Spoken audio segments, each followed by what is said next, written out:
National Weather Service in Milwaukee-Sullivan has issued a snow squall warning for Milwaukee County in southeastern Wisconsin, southeastern Waukesha County in southeastern Wisconsin, until 9 p.m. Central Standard Time.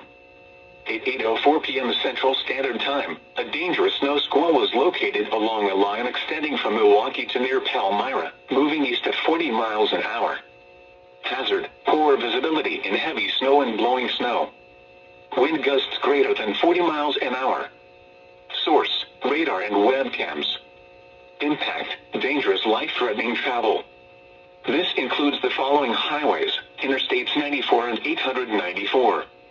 Interstates 41 and 43.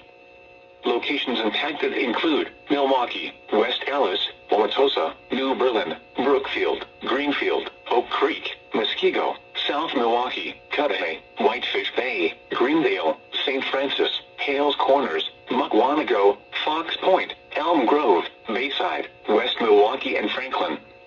Reduce your speed and turn on headlights. During snow squalls, the visibility may suddenly drop to near zero in whiteout conditions.